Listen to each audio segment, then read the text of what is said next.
Hi, hello guys. Welcome back to the second episode of KSU FSA's podcast, Couch Talk.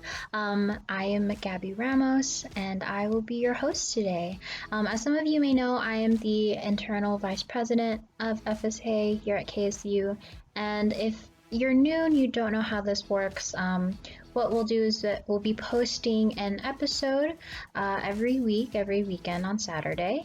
And basically, what we'll do is that we'll ask questions or have you guys ask questions throughout the week or in the beginning of the week, and we'll talk about whatever it is that you have questions about. And for this week's topic, it's about college and everything that kind of goes into it. Specifically, how you find your passion in college, whether or not you even should go to college, and just kind of like trials, tribulations of college in general. So in the end of this episode, I will let you guys know how everything works about the podcast, just as a small reminder, and I'll give you a clue about who's going to be next week. But anyway, let us start. My first question, like I said, you get from Instagram, is from a good friend of mine. His name is Josh, and he asks, how do you know if you found your passion versus your hobby? And sadly, when I first got this question, my first thought was, oh, does it pay well? Or more like, is there monetary value in it? And I feel like that was a little materialistic of me to think of, but that's just kind of how I've been taught. That's just kind of how the reality of things is, that you kind of do need an income at the end of the day to bring home, and that's important. That's something important to talk about, but we'll talk about that later. But when I really thought about it, because this is one of the first questions that I got, and I really had to think about it, and it's more about whether or not you're willing to put in the effort. And effort can seem like a lot of different things, but you can tell the difference between your hobby and your passion because, like I said, you put the more time, more effort, more resources into your passion. And is this career, whatever it is that you're doing, is it worth it in the long run? Is it worth the investment? And a lot of people have this misconception that your passion has to be different from your job. And a hobby is just kind of this small thing that you picked up on the way, or you had when you were younger and you gave up on because you didn't see the investment in it. And technically that is kind of true, but I mean, there are situations where you can get everything in one, where you're passionate about this one topic, like say that you love skateboarding, right? And it's your hobby, it's something you grew up with, but then you became so passionate about it that you started entering competitions, etc. And then eventually it became your job because you put the time and effort and resources to make it into your job, and you now have a skateboard shop, aka that was my sister's boyfriend. So that's what I mean. There are some instances where you can really put just the right amount of steps in life, or not a right amount, but the right sequence of steps in life where everything kind of fits in together, where you can have all three in one. But like I said, the way that you can find a difference between your passion and your hobby is, can you really make a plan out of it? And like I said, is it worth the time, the money, the resources for you to even invest in, For instance, me, when I first went to college, I had this idea of being a nurse. I had taken anatomy in my junior year of high school, and eventually into my senior year because I loved it so much. But I loved it so much that I thought, oh wow, I could really do this. I could really be a part of the medical community, or just the health field in general. And that's what I really wanted to do in the beginning. But as soon as I entered college when at KSU, I thought about it, and I will want to say like maybe 2 months in, 2 months or a month in, maybe, I wanted to change. So I want you guys to know that changing is also not a bad thing, but we'll also talk about that later. But I changed majors within the first like I said, 2 months or first month of college. I switched from a pre-nursing major to if I remember correctly, I changed it to acting because I was in an acting phase for a while.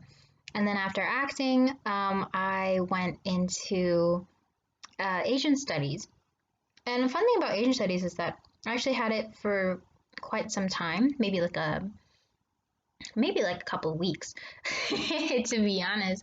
But oh wait, no, actually probably within the first semester. Now I think about it, the first semester of college, and then I thought about what I wanted to do with the degree, and honestly I couldn't think of a lot.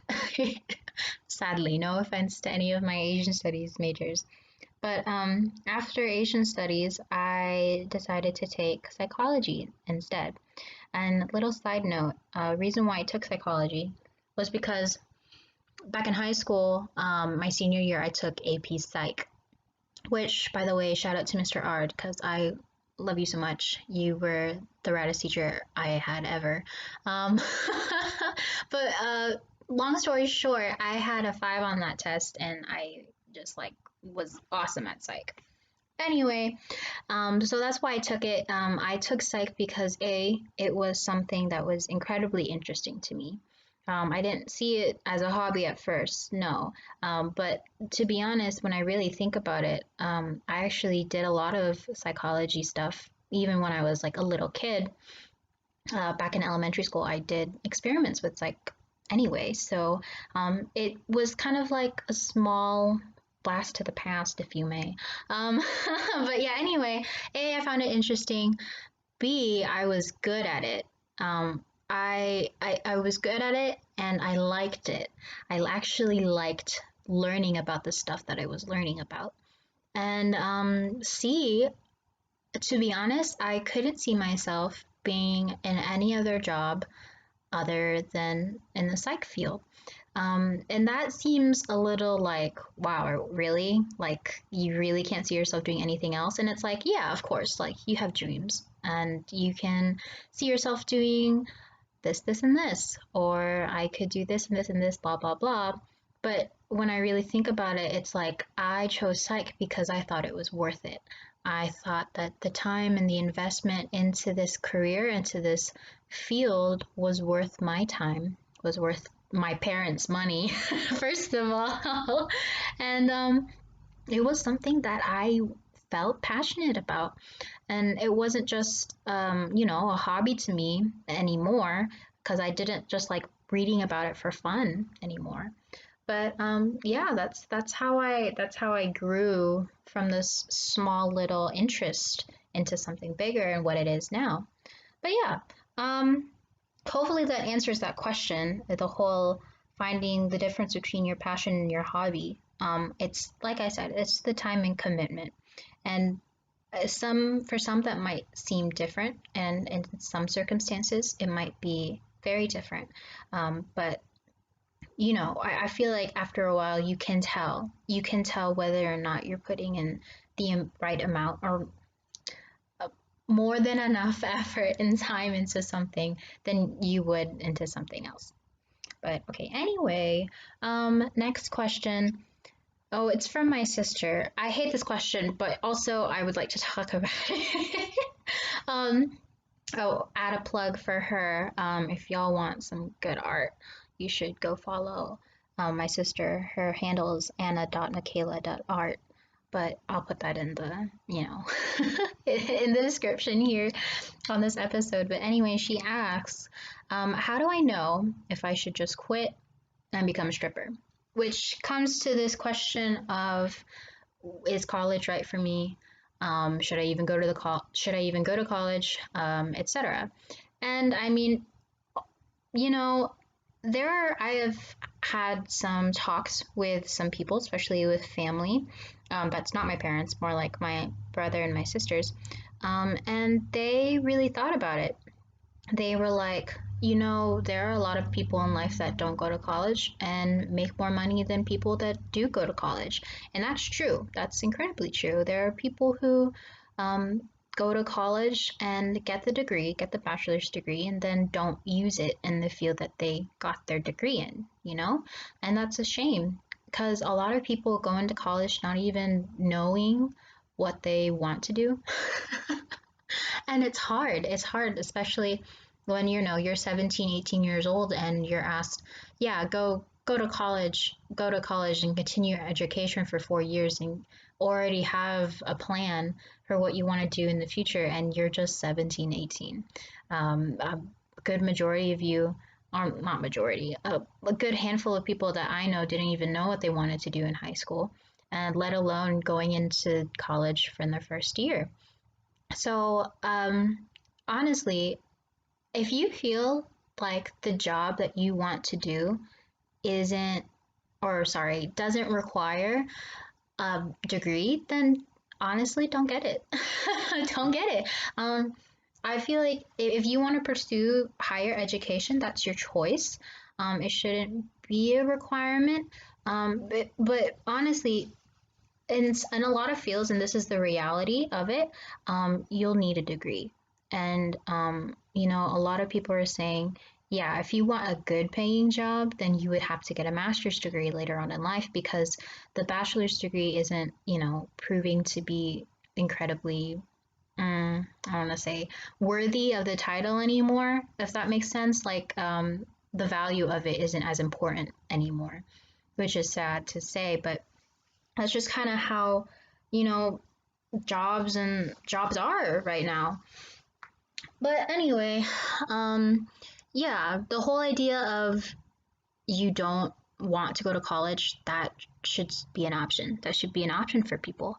But I have some friends who are in college right now and who are like, I don't really want to be here anymore, and the job that they want to do doesn't really require that. So, for instance, I had like interest in being a tattoo artist, right? And for a while, I really looked into it.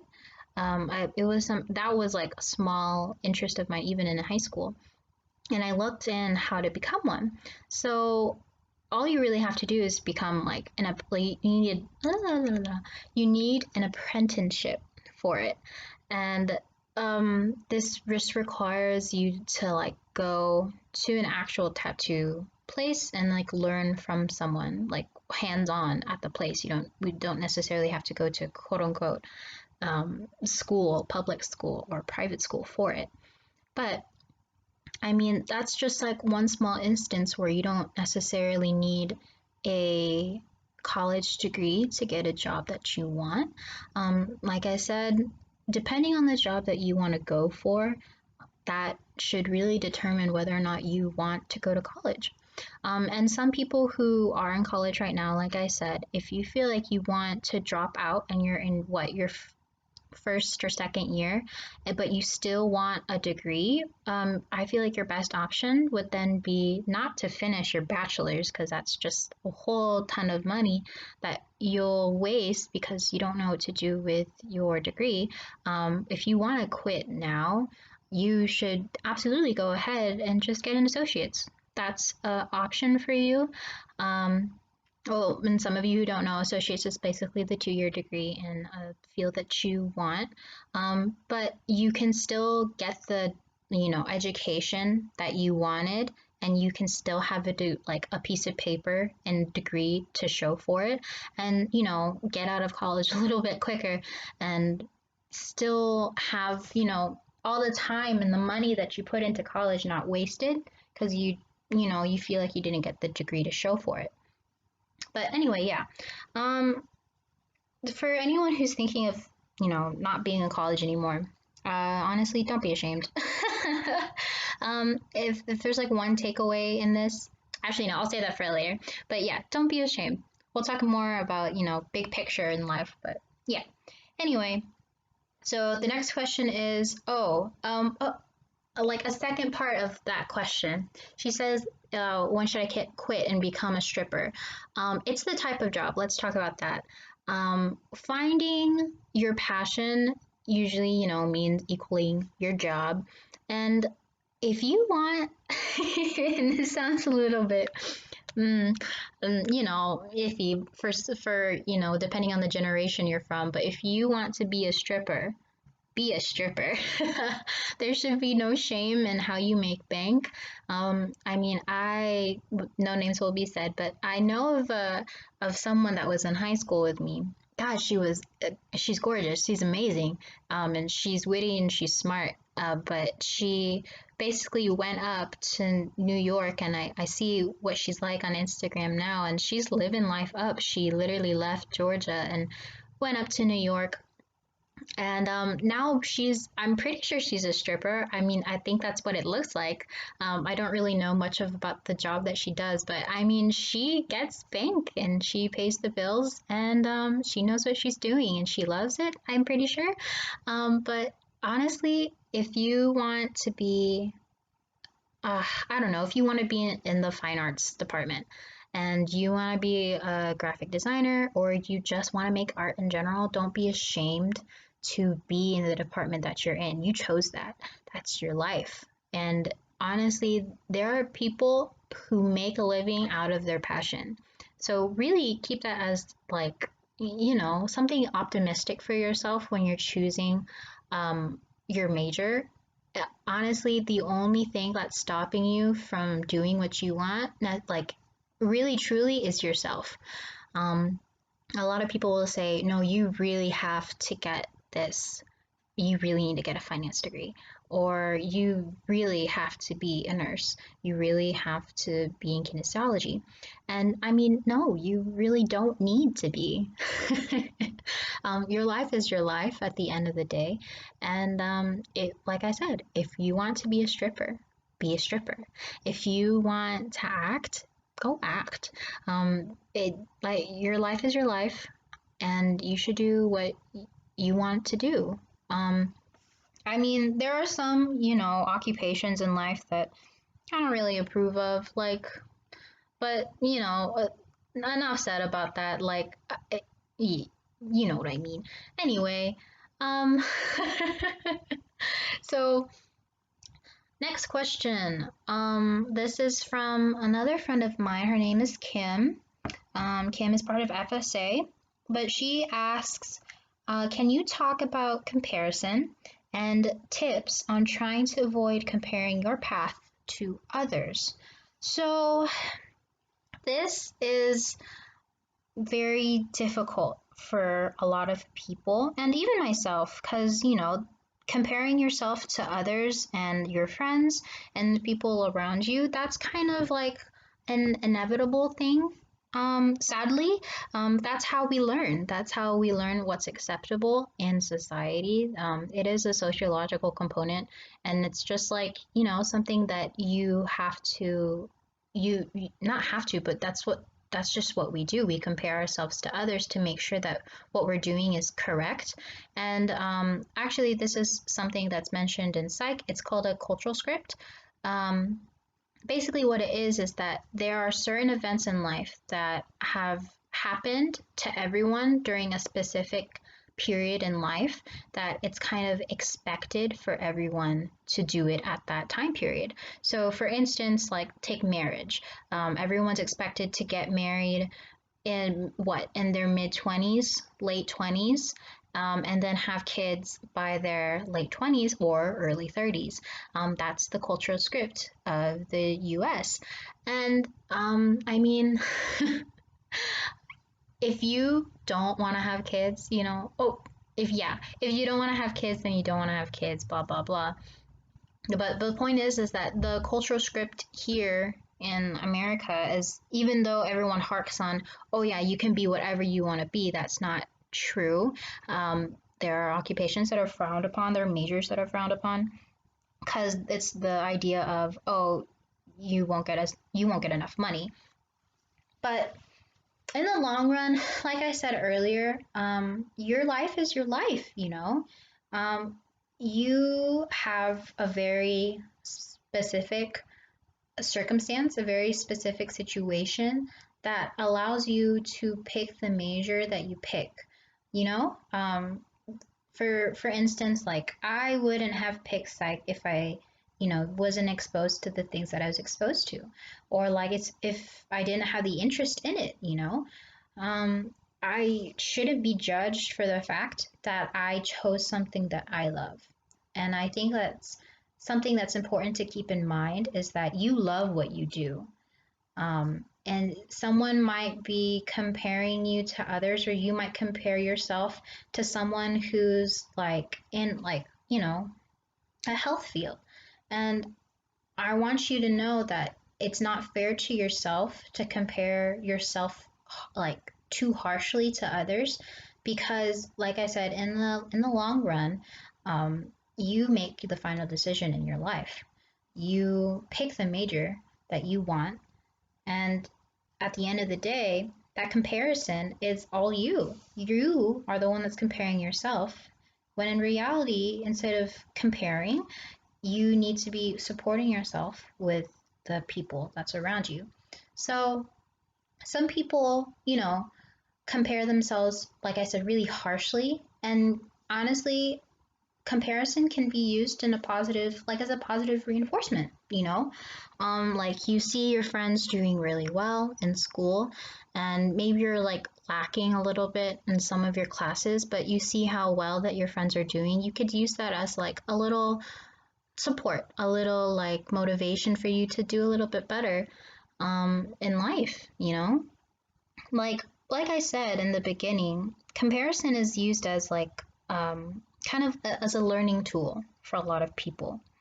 And it comparison shouldn't be a bad thing, but it also shouldn't be something that you do constantly to the point where you feel so bad that you're not in the same position as others.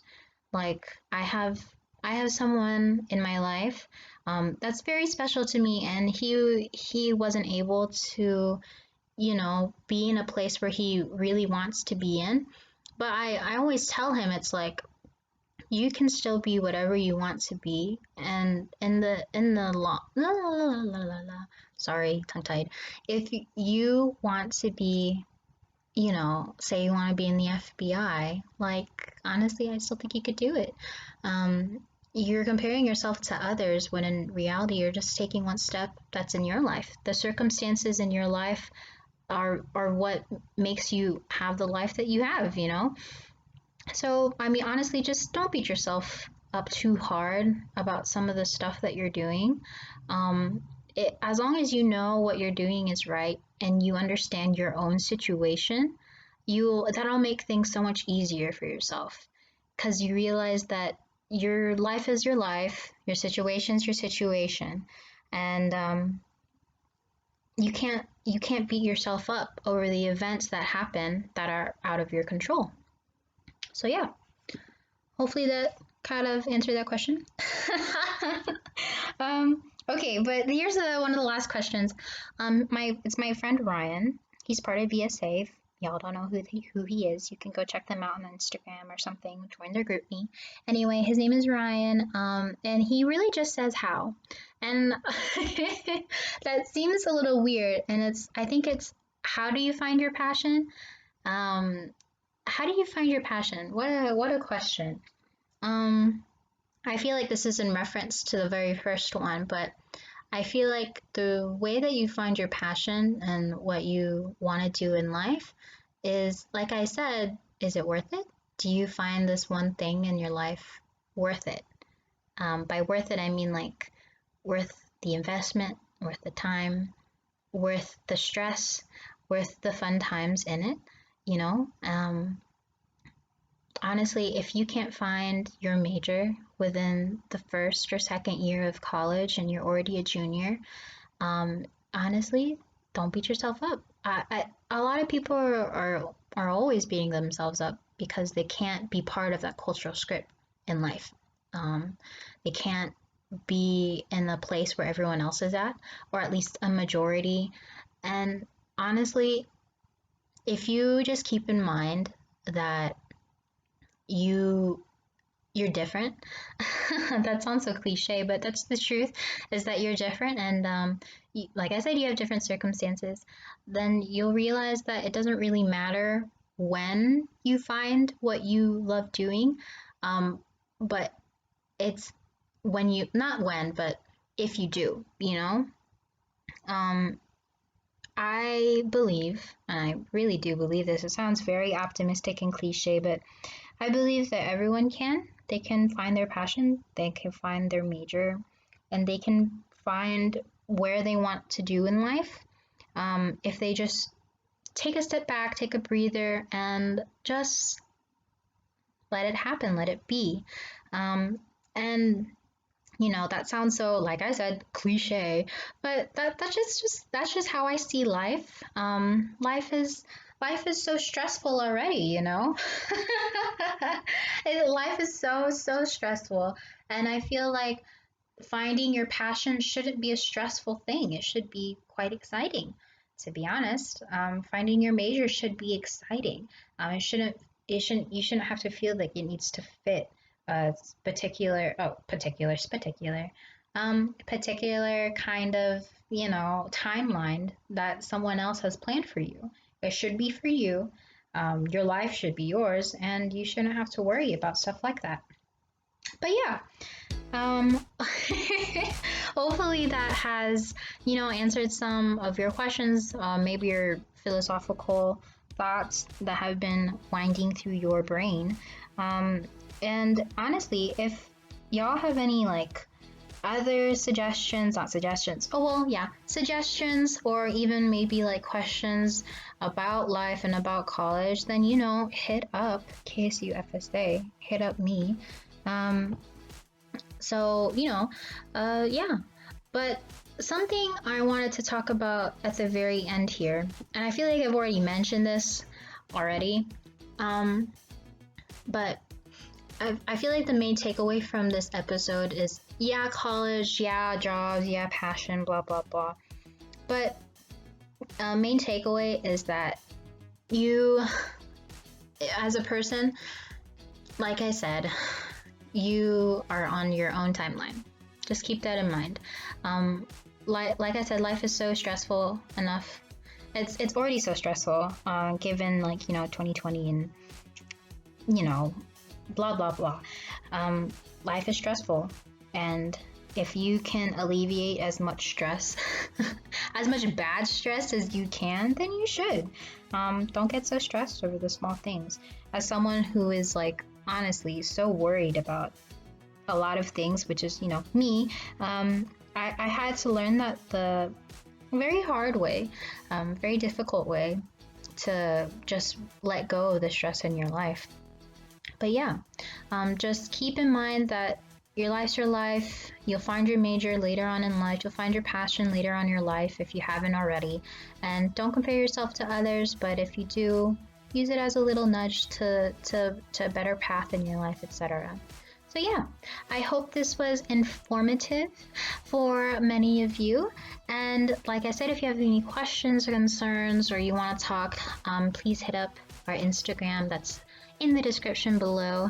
And I hope you guys have a great day and have a great week.